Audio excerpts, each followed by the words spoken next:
الله أكبر الله أكبر الله أكبر الله أكبر أشهد أن لا إله إلا الله أشهد أن لا إله إلا الله أشهد أن محمدا رسول الله أشهد أن محمدا رسول الله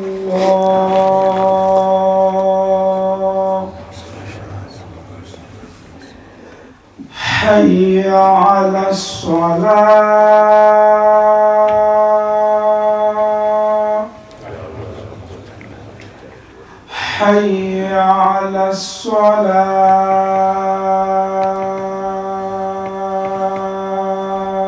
الصلاة حي على الفلاح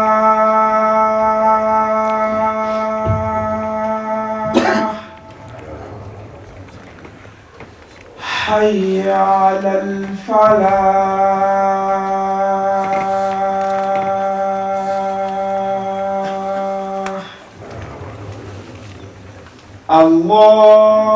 الله أكبر الله أكبر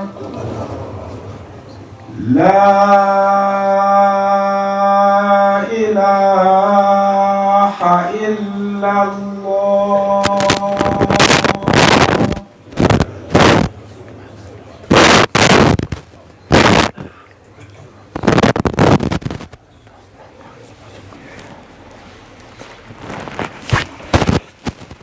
إن الحمد لله نحمده ونستعينه ونستغفره ونعوذ بالله من شرور أنفسنا ومن سيئات أعمالنا من يهده الله فلا مضل له ومن يضلل فلا هادي له وأشهد أن لا إله إلا الله وحده لا شريك له وأشهد أن محمدا عبده ورسوله يا أيها الذين آمنوا اتقوا الله حق تقاته ولا تموتن إلا وأنتم مسلمون أوصيكم ونفسي بتقوى الله تعالى فإن الله تعالى مع المتقين وبعد. Allah subhanahu wa ta'ala, according to the structure and order of the Quran that we recite daily, i.e. from our masahif, Allah subhanahu wa ta'ala opens in reminding us, informing us and mentioning that the book is hudan lil muttaqeen, a guidance for the people of piety, for the people of taqwa. And we've discussed previously that taqwa is to acquire consciousness of Allah subhanahu wa ta'ala in all affairs. Some would translate taqwa as being to place a shield between one and the punishment of Allah subhanahu wa ta'ala. But that is a consequence of being conscious of Allah subhanahu wa ta'ala. Allah subhanahu wa ta'ala says, هُدًى لِلْمُتَّقِينَ الَّذِينَ يُؤْمِنُونَ بِالْغَيْبِ وَيُقِيمُونَ الصَّلَاةِ. Those who believe in the unseen, i.e. they have belief in Allah subhanahu wa ta'ala, in His angels, in His books, in that which we have not at ourselves seen, other than the Quran of course, in the Day of Judgment, that which is non-tangible to us with our naked eye. هُدًى لِلْمُتَّقِينَ الَّذِينَ يُؤْمِنُونَ بِالْغَيْبِ وَيُقِيمُونَ الصَّلَاةِ. Those who believe in the unseen and they establish the prayer. And this mention, the prayer, is something which is of utmost importance for us, especially in this time. This time wherein the hearts have become blackened by our constant drowning in this dunya. If we were to reflect on the lives of the earlier generations of Muslims, the righteous, the non-righteous, the scholars, those who are not scholars, and so on and so forth. If we were to reflect on the lifestyles that they lived, and we compare their lives to the lives that we live, it's very easy to ask the question, what possibly did they have of this dunya in comparison to us? What possibly did they have to distract them in comparison to us? In the day and age of technology, the day and age of games, the day and age of holidays and entertainment beyond the imagination of those who preceded us. What did they have that would distract them? What did they have that could tempt them? When compared to us, everything that we could possibly desire can come to us in an instance, is right outside our doorsteps. We are engrossed and drowning in this dunya, even for those who are pious. Even the pious amongst us are engrossed in this dunya. Because our society is a society based upon the acquirement of this dunya.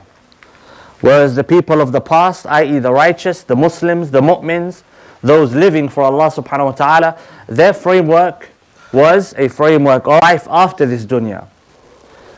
Our society, our global society now has become a society of acquire the dunya, live for the dunya. The deen plays a bit part in our lives. The deen is on the side. The deen revolves around our dunya rather than the dunya revolving around our deen. We don't think about our salawat when it comes to our day, as in we don't build our day around our salawat, we build our salawat around our day. And it gives indication into that which is most important to us. The Prophet ﷺ, a hadith which I'm sure that every single person knows or has heard of, what did he say about the foundations of this deen that Allah has blessed us with? بُنِيَ الْإِسْلَامُ عَلَى خَمْسٍ شهادة أن لا إله إلا الله وأن محمد رسول الله وإقام الصلاة وإيتاء الزكاة وصوم رمضان وحج البيت. The Prophet ﷺ, he mentioned that this deen is built upon what? The shahadatain, which is to believe in the unseen, to believe in everything that Allah has informed us about, and so on and so forth, and to establish the prayer. The Prophet ﷺ, he said, وَإِقَامِ الصَّلَاةِ, the establishment of the prayer. Not as-salah, it wasn't as-salah, it was وَإِقَامِ الصَّلَاةِ, to establish the prayer. What does establishment of a prayer mean? What does an establishment look like? An establishment means it is something which is firm, something which is consistent, something which is ingrained into whatever it has been built into. That's what the salah is supposed to look like in our lives. It's supposed to be established into our lives. Established. The Prophet ﷺ, he told us that the difference between the Muslim and the non-Muslim is what? As-salah. He said, فَمَنْ تَرَكَهَا فَقَدْ كَفَرْ. So whoever leaves it has left what? The deen. Does it mean that as soon as someone leaves the prayer, they're no longer Muslim? No, of course not. And that's what I'm going to talk about shortly, inshallah, because we also live in a time of acquirement of this dunya, and we live in a time of extremes. And I'm going to come to that, inshallah, bi'idhnillah. But the salah, back to the salah, فَمَنْ تَرَكَهَا فَقَدْ كَفَرْ. Why? Because the Prophet ﷺ said, الْعَهْدُ الَّذِي بَيْنَنَا وَبَيْنَهُمْ. The difference between us, that which distinguishes us, i.e. us, those whom Allah has blessed with Islam. That's something we need to realize. It's a blessing. A blessing. If we had something valuable, we would protect it. Why? Lest someone takes it from us. The deen is a blessing. Do we value it? Do we protect it? What does the protection of the deen look like? Protecting our hearts. And the key component to that, the Prophet ﷺ, what did he say? فَمَنْ تَرَكَهَا فَقَدْ كَفَرْ. The salah. Whoever leaves it off has left the deen. Does it mean he leaves the deen automatically? No. But you leave the prayer. You leave one prayer, 2 prayers, 3 prayers, 5 prayers, 10 prayers, 15 prayers. What happens? Eventually, unless there's a change in your course, you're not going to pray anymore. The prayer is going to be a was rather than an is. And then what happens? Then what happens? The compass breaks down. The compass of morality, the compass that Allah places in our heart breaks down. The heart becomes rusty. The heart starts to be infiltrated. And the person goes from a person who used to pray to someone who now drinks, someone who now smokes, someone who now has relationships with the opposite gender, and so on and so forth. Someone who would not take haram money but is now engrossed in haram money. Why? Because they left off the what? The difference between us and those who live like that, the non-Muslims. Those who live with no compass of morality. Perhaps when they're younger, but it's changed, as the Prophet ﷺ said. The parents change the natural state of a child. The one who leaves off his salah, that's what's going to happen to him. That's what's going to happen to her. And there are examples of this, real life examples. Ask, and you will find those who used to pray, those who were huffaz of the Quran. And what happened to them? They left off the salah. As-sila bayn al-abdi wa rabbihi. That which is a connection, a line between the slave and his Lord. And then what happened? They went astray. And going astray looks like one of two things. Either following the desires, becoming engrossed in desire, shahawat, or following, you could say, the internal desires or the intellectual desires, as shubuhat. The salah is the most important thing in our lives. The most important thing. And it should be the most important thing in our children's lives. If there is a job within which we cannot pray, what type of job is that? If there is a place wherein we cannot pray, we shouldn't be there. The salah should be what drives us. If a person finds his or herself in a situation where they cannot pray at work, they need to look for another place. They need to look for another job. Whilst they're working there, because of course, unfortunately for us, the type of society that we live in, we're trapped into a constant state of having to pay for something, which was not the way of the previous people of this earth, I should say. But a person needs to find something else. If I look around me and my friends are not praying, are they really my friends? يا ليتني لم أتخذ فلانا خليلا لقد أضلني. Someone will say in the next life, if only I did not take this person as a khalil, a friend, an ally, someone who I'm always with. Why not take that person as a friend? I enjoyed my time with him. He enjoys his time with me. What's the issue? لَقَدْ أَضَلَّنِي. He took me astray. This person never used to pray. This person had no importance for the deen in his or her heart. The salah is a connection between us and Allah subhanahu wa ta'ala. If we leave it off, we're leaving off a direct connection that we have to Allah subhanahu wa ta'ala. And Allah has blessed every single one of us with Islam. There is no one in this masjid, no one in this earth, on this earth in fact, that has done anything to deserve guidance from Allah subhanahu wa ta'ala. Whether that person was born into Islam, or that person found Islam, or was given Islam, perhaps I should say, we're all the same. Whether a person is knowledgeable, or a person is ignorant, we're all the same. Islam was a gift granted to us by Allah subhanahu wa ta'ala. Sulaiman, Dawood, what did they ask Allah subhanahu wa ta'ala to be amongst? When they saw the blessings that Allah had granted them, what did they say? They said, "Oh Allah, give us the ability to be from who? Ash-Shakireen, the people of gratitude." The Prophet ﷺ, when he was standing in salah at night until his heels were bleeding, Aisha radiallahu anha said, "Why are you doing this to yourself? You don't have sins to be forgiven. Your mistakes are overlooked." And he said, "What? Should I not be from the grateful? أَوَلَمْ أَكُنْ عَبْدًا شَكُورًا. Should I not be a grateful slave of Allah subhanahu wa ta'ala?"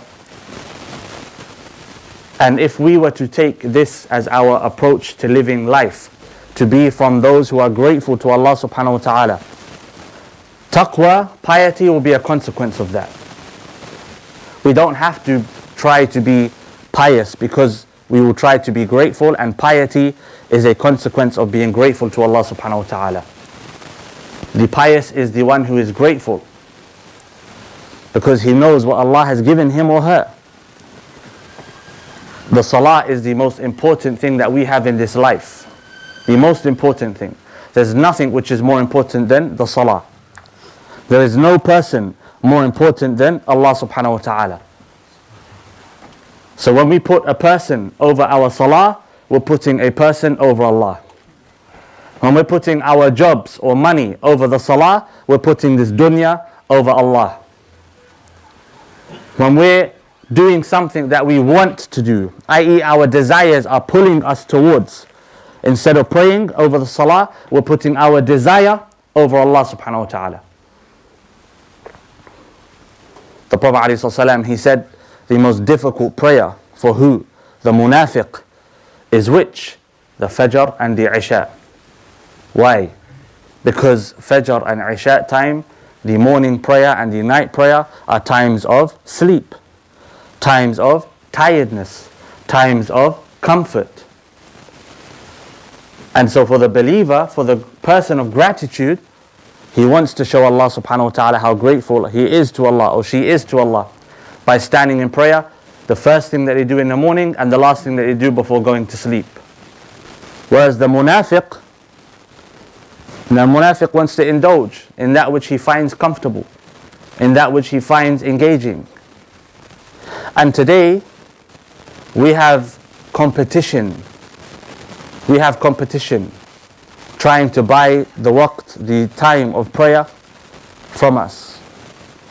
The founder and CEO of Netflix, he said our direct competition is sleep. We are competing with sleep. We are trying to make sure that people don't go to sleep. Why? So they carry on consuming our TV shows, our films, and make money. But what does that do to us? It means we miss our prayers.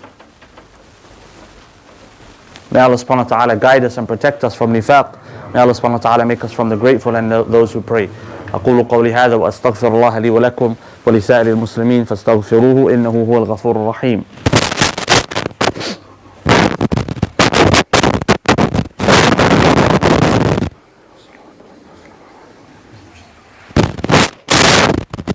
الحمد لله وحده وصلوات ربي وسلامه على أشرف الأنبياء ومن تبعه وبعد. There are different types of people upon this earth, which is a given, anywhere that you look.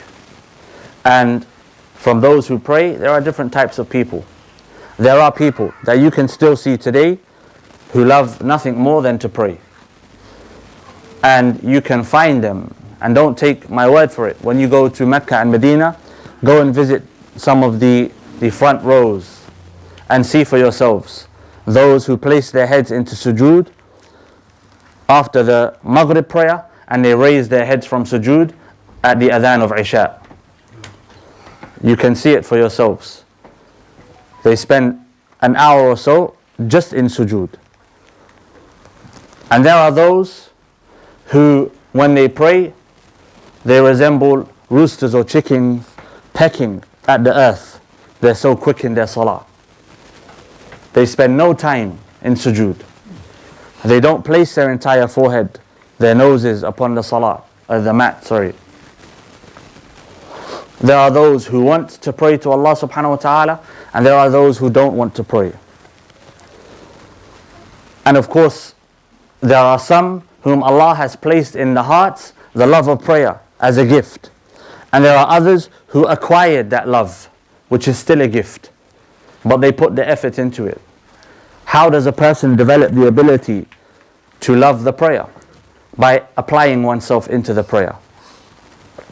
As Imam al-Ghazali, he said, and we've taken here when we went through the book in Bidayatul Hidayah, he said, Bidayatul Taqwa, Zahirul A'mal. ونهاية التقوى أو بداية الهداية he said ظاهر التقوى ونهاية الهداية باطن التقوى. That the beginning of guidance starts with application in the outward actions of Islam, i.e. the salah. And the end of guidance. It doesn't mean that a person has become guided at this point. It means that a person is running the final laps before meeting Allah subhanahu wa ta'ala. If he can stay consistent on that track, it's success. If he drops off, he needs to start again. But the end of guidance is what?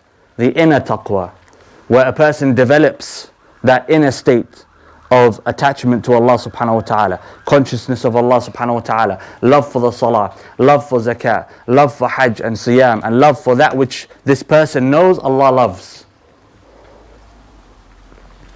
So if we would like to be from those who love worshipping Allah subhanahu wa ta'ala, we need to apply ourselves through the stages wherein we don't love the worship.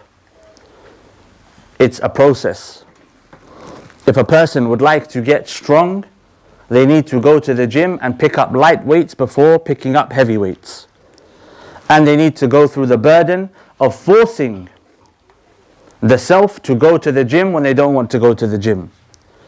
If a person would like to become a master at an art, they need to push through the difficulties of the beginning stages. Proficiency comes after hard work and dedication, nothing else. Ibadah is the same. Taqwa is the same. And we are a society that loves shortcuts. We love for things to be made easy.